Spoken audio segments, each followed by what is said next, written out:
Join us now as we look at the wildest news stories and rumors you need to know, including when is a major star returning to WWE, Stone Cold's WrestleMania 41 appearance confirmed, Big E wants a match versus Goldberg, Rhea Ripley has a near embarrassing attire malfunction, a WWE champion is accused of leaking information, several WWE 2025 PLE locations leaked, a main roster call-up cancelled, and much more.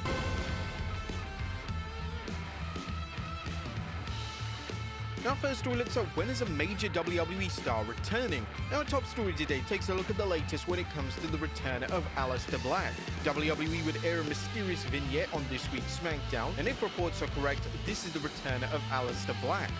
There's been speculation on when Black will return, and fans were under the impression that he would be back in time for WrestleMania 41 in mid-April. Now whilst plans could change course, it doesn't look like Black will be a part of WrestleMania 41. According to PW Nexus, the former NXT champion is set to return on the first SmackDown following WrestleMania 41. As seen on SmackDown, there were multiple vignettes shown for different wrestlers. The superstars were Rey Fenix and Aleister Black. Fenix is expected to appear on TV in the next few weeks, and Black is expected to appear on the SmackDown following WrestleMania. The WrestleMania card is crowded as things stand, and it may be the right move. The worst thing WWE can do is re-debut Black when they're already in the midst of building major angles. Re-debuting Black on the post-WrestleMania SmackDown would act as a soft reset for the show and would allow Black to be showcased in the correct manner.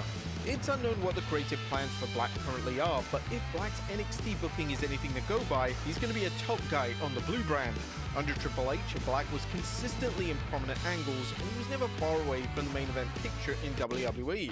It's fair to predict that the game will take a similar approach on the main roster, and it wouldn't come as a shock to see Black feud with top names upon re-debuting with the company. Next up, Stone Cold's WrestleMania 41 appearance confirmed, and there has been rampant speculation that Stone Cold Steve Austin could play a big role at WrestleMania 41. Rumors suggest that the WWE Hall of Famer will interfere in the Cody Rhodes vs. John Cena matchup, and now WWE have confirmed that Austin will indeed be a part of the WrestleMania weekend. Whilst Austin currently isn't confirmed for the actual show, WWE have confirmed that he will be appearing at WWE World over the weekend.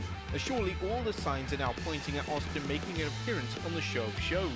I mean, if Austin was really racing the Mint 400, how would he have time to do the WWE World appearance that same weekend? Things kinda don't add up here. Next up, Big E wants a match versus Goldberg. A wrestling legend, Goldberg is set to have his final match at some point in 2025. Whilst there's no news in relation to who Goldberg will face, one WWE name has admitted that getting to face Goldberg would have been a dream come true. Speaking to IGN, former WWE champion Big E had this to say when it came to the dream match. I've been pretty fortunate to wrestle everyone, a lot of people from the roster, except maybe, I think, Goldberg. We had some interactions, but I think it would have been so beautifully and weirdly full circle to get a chance to wrestle my childhood idol. I got a chance to meet him at a signing in the late 90s when I was still a kid, so a chance to wrestle Goldberg would have been very, very cool. And naturally, due to Big E's medical status, the match is virtually impossible to happen. Whilst the match could have been a big blockbuster matchup for WWE to book, unfortunately, the match is destined to take place in WWE 2K video games as opposed to a major premium live event. Next up, a WWE champion accused of leaking information. The drama surrounding WWE Women's US Champion Chelsea Green has continued this weekend.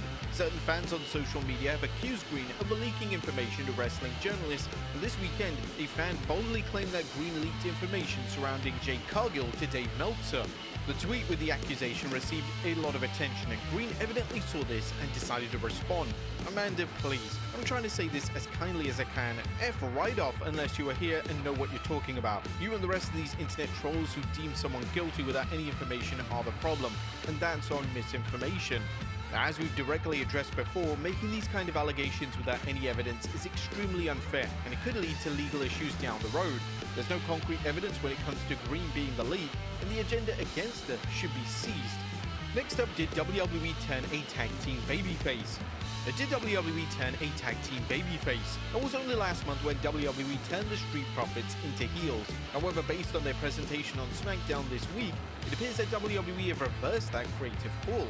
Their promo leading up to their tag match was the most babyface promo on the entire show, and their work against the heel team of DIY was pretty much in line with their prior babyface work.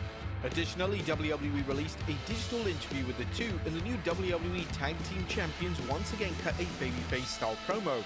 A couple of days ago, I went to go see Real Madrid versus Atletico Madrid, and watching their resilience on the pitch was something special. It motivated me to come out here and put on a show, especially in Barcelona. You know what I'm saying? Holla Street Profits. Montez Ford then said, "All week I've been talking about the job not finished, but guess what? Job just got started. We're the new WWE Tag Team Champions. We ain't losing these no time soon. So like we say, any team that want to get in our way, try to get a shot at these titles, we putting y'all in the dirt, 10 toes down. Street Profits, bar none, fade all, we want the smoke." The WWE backtracking on the decision is the right move, as there's no way that fans were booing the duo, and they can still give the tag team an edge while still presenting them as a babyface act. WWE are heavily teasing a multi-team match for WrestleMania 41, as several tag teams on the Blue brand have stacked their claim for the titles.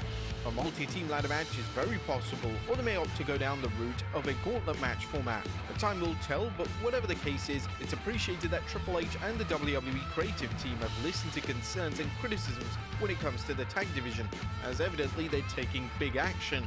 The title match main evented the show on SmackDown, and giving the division these kind of moments is a great way to rekindle the spark within the division. Next up, an AEW star drags Cody Rhodes. Ricochet continues to impress with his new villainous AEW character, and now he has some rather negative comments to make regarding WWE Champion Cody Rhodes. While speaking to Adrian Hernandez, Ricochet would claim that Rhodes deserved to get smacked in the face by Travis Scott at Elimination Chamber. No, that's Cody. He got what he deserved. He got smacked in the face. You go out there and you want to taunt and scream profanities in people's faces, they say F you, and you're gonna get smacked. That's what happened. He had his hands down, head down, smacked him. Keep talking. Ain't gonna happen to me though. I'm gonna be the one doing the smacking. Now this is just Ricochet staying in character, and it's refreshing to see a wrestler committed to staying in character to this extent in 2025. There's been a lot of criticism recently directed towards WWE and AEW over the lack of focus on keeping kayfabe alive. Recently, Triple H was actively referring to John Cena as a heel to promote this upcoming Raw. This has been a creative call that hasn't been exactly well received by fans, especially the traditional fans who've been watching pro wrestling for most of their lives. Next up, Rhea Ripley's near embarrassing moment. Now, anything can happen at WWE house shows, and at a recent house show in Germany, Rhea Ripley could have had a catastrophic attire malfunction. During the show, Rhea competed in a street fight against Liv Morgan. However, during the fight, her bra was ripped off. Luckily for Ripley, her top half of the attire stayed on and kept everything where it should have. Rhea only noticed whilst walking to the back, managing to laugh it off. But she even commented on the moment saying, "My Archer of Infamy shirt said, 'You ain't gonna see my Terror Twins twins.'" Next up, several 2025 WWE PLE locations leaked.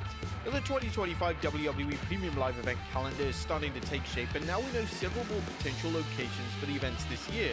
According to Andrew Badala on X, Money in the Bank 2025 is set to head to Los Angeles on June 7th at the Intuit Dome.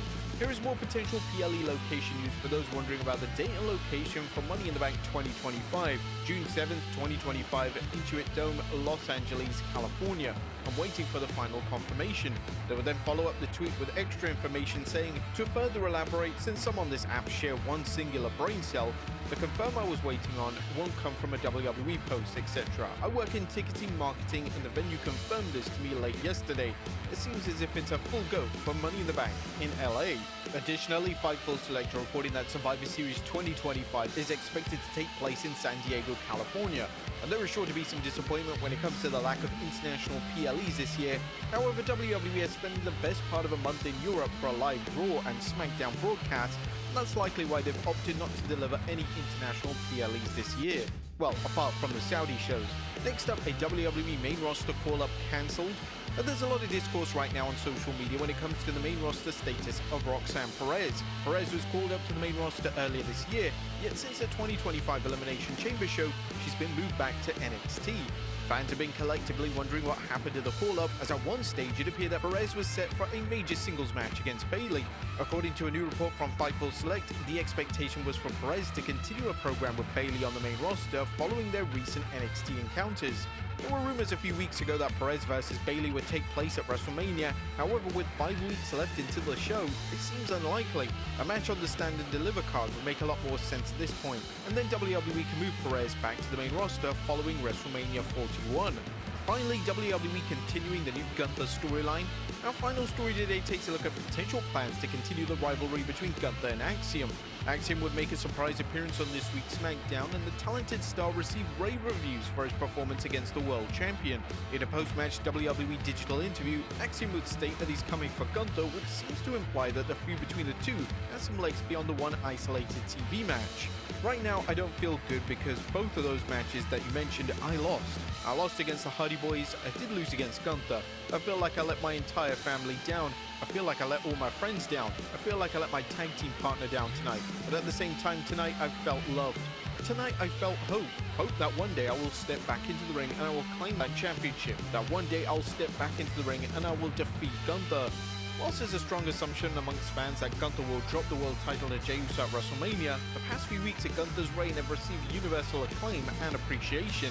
Gunther having TV arcs as well as wrestling names such as Axiom and Otis has been incredibly refreshing, and it's baffling how WWE have taken so long to book Gunther's reign in such a compelling and legitimate manner.